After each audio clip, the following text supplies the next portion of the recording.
আমরা তো বাংলাদেশের পত্রিকায় দেখেছি যে প্রধানমন্ত্রী শেখ হাসিনা এবং তার পরিবারের মানে 5টি দেশে 7টি দেশে সম্পদ আছে, থাকতেই তো পারে। প্রধানমন্ত্রীর বোন শেখ রেহানা ব্রিটিশ নাগরিক, তার তো লন্ডনে বাড়ি আছে, তো তার এটা একটা দেশ। তারপরে জয় আমেরিকায় থাকে, সেটা একটা দেশ। পুতুল কানাডাতে ছিলেন দীর্ঘদিন, সেখানে যদি একটি বাড়ি যদি থেকে থাকে সেটি আরেকটি দেশ। আপনি হিসাবটা বুঝতে পেরেছেন? যে এই বলছে যে প্রধানমন্ত্রী এবং তার পরিবারের সদস্যদের 5টি দেশে বাড়ি জায়গা সম্পদ পাওয়া গেছে, পাওয়া যাবে না কেন? তারপরে প্রধানমন্ত্রীর বোন ববি, তিনি ফিনল্যান্ডে থাকতেন, তার সেখানে একটি বাড়ি থাকতেও পারে।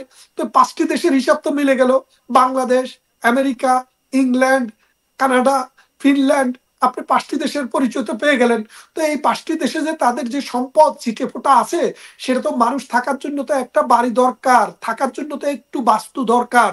সেটা যদি থাকে, অপরাধের কি কত বিলিয়ন আছে আপনি সেটা প্রকাশ করেন। আপনি জানেন পশ্চিমা বিশ্ব ট্রান্সপারেন্ট, ব্রিটেনে আমেরিকায় আপনার অ্যাকাউন্টে যদি টাকা থাকে, সেই টাকা কোত্থেকে আসছে, কোথায় কে দিল, কিভাবে ইনকাম হলো, সেটাকে আপনি প্রতি বছর সরকারকে হিসাব দিতে হয়।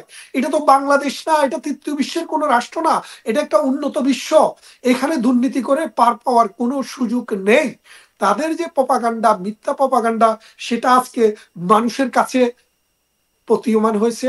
ডক্টর ইউনূস আর বেশি দিন নেই, যেই কোনো সময় তিনি কিক আউট হয়ে যাবেন। আমরা আশা করি হয়তো এই রোজার মাসও তিনি লাস্টিং করবেন না। রোজা শেষ হওয়ার আগেই হয়তো ডক্টর ইউনূসকে বাই বাই বলে দিবে বাংলাদেশের মানুষ, বাংলাদেশের জনতা। কারণ বাংলাদেশের মানুষের জীবনকে তিনি দুর্বিষহ করে ফেলেছেন। যে মানুষের, যে দেশটি উন্নয়নশীল বিশ্বে মডেল হয়ে গেছিল, বারাক ওবামা বলেছিল যে উন্নয়ন যদি দেখতে হয় বাংলাদেশে যাও, সেই বাংলাদেশ আজকে জাহান্নাম বানিয়ে ফেলছে ডক্টর ইউনূসের এই 7 মাসের শাসন ব্যবস্থায়। এই 7 মাসে অর্থনীতি তলানিতে চলে গেছে। আমাদের মাথাপিছু আয় ছিল 7.5, আর আজকে আমাদের মাথাপিছু, সরি, জিডিপি ছিল 7 পয়েন্ট, আর আজকে হচ্ছে 4 পয়েন্ট। তাহলে আপনি বলতে ইনক্লুসিভ এডুকেশন। এইরকম একটা দেশে এইরকম একটা অসন্তোষ তাহলে দানা বাঁধলো কেন? যখন আপনি বলছেন শিক্ষিতের হার বেশি, মাথাপিছু আয় বেশি, তাহলে এই ষড়যন্ত্রটা দানা বাঁধলো কেন? যখন মানুষের শিক্ষা থাকে না, পেটে খাবার থাকে না, ইনকাম থাকে না, তখন এই ষড়যন্ত্রগুলো দানা বাঁধে। তাহলে এত কিছু থাকা সত্ত্বেও কেন ষড়যন্ত্র দানা বাঁধলো? এটা মৌলবাদী গোষ্ঠীর, এটা মৌলবাদী গোষ্ঠীর। আপনাকে বলি, ভারত কিন্তু একটা বিশাল একটা রাষ্ট্র ছিল ভারত। আমাদের কবিগুরু বলেছিলেন যে মানে তার সভ্যতার সংকট নামে প্রবন্ধে উনি বলেছিলেন যে পৃথিবীতে অন্য দেশের মানুষ যখন কোনো একটা দেশ ইনভেড করে বা কোনো একটা দেশে আসে, তখন যোগ হয়। মুসলমানেরা যখন ভারতবর্ষে এসছে তখন বিয়োগ হয়েছে। কারণ কি? একটা জাতিকে ভাগ করে 3-4টা জাতিতে পরিণত করেছে। এই বাংলাদেশও আমরা 1971 সালে সাম্প্রদায়িকতার বিরুদ্ধে জয়লাভ করেছিলাম, একটা স্বাধীন সার্বভৌম বাংলাদেশ করেছিলাম, যেটার মূল কনসেপ্ট ছিল অসাম্প্রদায়িকতা। এই অসাম্প্রদায়িক বাংলাদেশ 53 বছরে আমরা যেটুক নিয়েছিলাম, এই সাম্প্রদায়িক শক্তি পাকিস্তানের সহযোগিতায় এবং আইএস সহ আন্তর্জাতিক যেসব জঙ্গি গোষ্ঠী আছে, তারা আর কোনো ভূমি পাচ্ছিল না। ভারতকে অস্থিতিশীল করা এবং বাংলাদেশকে অস্থিতিশীল করা, এই অঞ্চলকে অস্থিতিশীল করার জন্য আমেরিকার কাছ থেকে টাকা নিয়ে, আপনি জানেন ভারতের মধ্যে দিয়ে ঘুরে এসছে 21 মিলিয়ন ডলার, আর বাংলাদেশ থেকে 29 million dollar, total 50 million dollar. এই 50 মিলিয়ন ডলার দিয়ে জঙ্গিদেরকে আপনি যদি দেখেন, যেসব জঙ্গি জেলখানায় বন্দী ছিল, প্রথম দিনে তাদেরকে ছেড়ে দেওয়া হয়েছে। এই জঙ্গিদের মাধ্যমে প্রধানমন্ত্রী শেখ হাসিনাকে উৎখাত করা হয়েছে। এবং এই জঙ্গিবাদ বাংলাদেশকে নয়, শুধু পুরো বিশ্বের জন্য থ্রেট। আজকে পুরো বিশ্বকে এক হতে হবে। আমি যে কথাটি বলতে চেয়েছিলাম, বাংলাদেশ আওয়ামী লীগের জন্মের পিছনের ইতিহাসের দিকে যদি যেতে চাই, জানি না আপনার প্রোগ্রামের দৈর্ঘ্য আমাকে অ্যালাউ করবে কিনা, যে 1930-এর দশকে বাংলাদেশ এবং ভারতবর্ষের বিশেষ করে পশ্চিমবঙ্গে একটি আন্দোলন শুরু হয়েছিল, যেটাকে বলা হয়েছিল শিখা গোষ্ঠী, অর্থাৎ বুদ্ধির মুক্তি এবং চিন্তার স্বাধীনতা। কবি নজরুল সহ আমাদের দেশে কাজী মোতাহার হোসেন, কবির হোসেন, এস ওয়াজেদ আলী, এরকম প্রগতিশীল গোষ্ঠী একটা সাম্প্রদায়িক দাঙ্গা থেকে ভারতবর্ষকে রক্ষা করার জন্য চেয়েছিল যে ভারত যেন সাম্প্রদায়িকতার ভিত্তিতে, মানে ধর্মের ভিত্তিতে যেন রাষ্ট্র না হয়।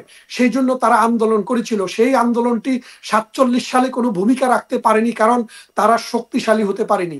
47-এ দেশভাগের পরে এই আন্দোলনটি ঢাকা কেন্দ্রিক চলছিল, এবং ঢাকা কেন্দ্রিক চলার পর 71 সালে যখন মুক্তিযুদ্ধ হয় এর আগ থেকেই বঙ্গবন্ধু এই শিক্ষা গোষ্ঠীর যে মানুষের কনসেপ্ট ছিল যে ধর্ম হবে যার যার, রাষ্ট্র হবে সবার, অর্থাৎ একটি রাষ্ট্র হবে যে রাষ্ট্রে হিন্দু, বৌদ্ধ, খ্রিস্টান, মুসলমান একসাথে বসবাস করবে অসাম্প্রদায়িক চেতনা। রাষ্ট্রের কথা তখন থেকে উঠে এসেছিল বাংলাদেশে।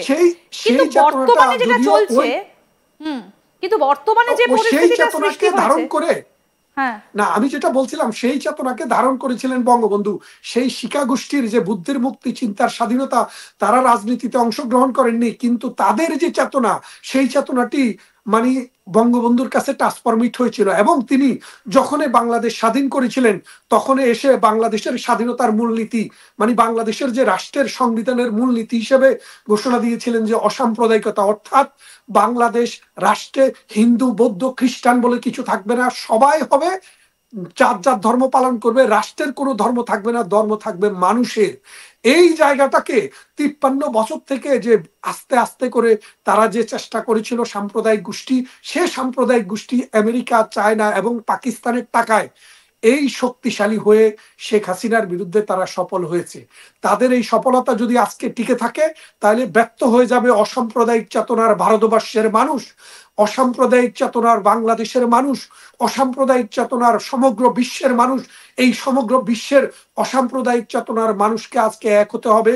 এই যে প্রধানমন্ত্রী শেখ হাসিনা সহ তাদের ক্যারেক্টার অ্যাসাসিনেশনের জন্য তাদের কোটি কোটি টাকার যে মিথ্যা মানুষ, আজকে কিন্তু সেটা মুখোশ উন্মোচিত হয়ে গেছে।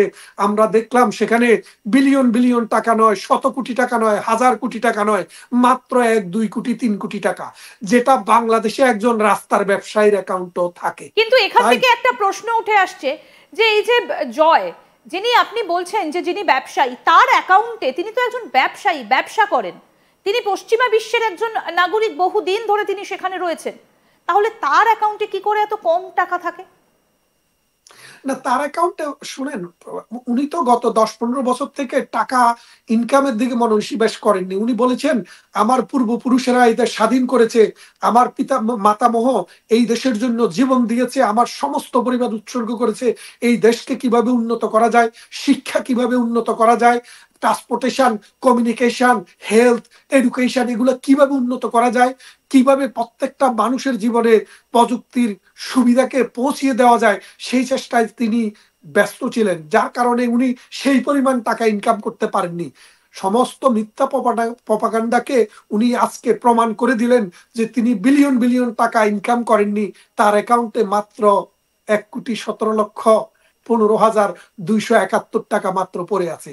যেই টাকাটি অন্যত্রও রাখা যায়। আপনি তো একজন আইনজীবী, আপনি তো ব্যারিস্টার, সেক্ষেত্রে বিভিন্ন জায়গায় তো টাকা রাখা যায়, সেটাও তো সম্ভব না। টাকা রাখা যায় সেটা তো বাইর করার দায়িত্ব যারা দাবি করে। আপনি যদি দাবি করেন যে আমার অ্যাকাউন্ট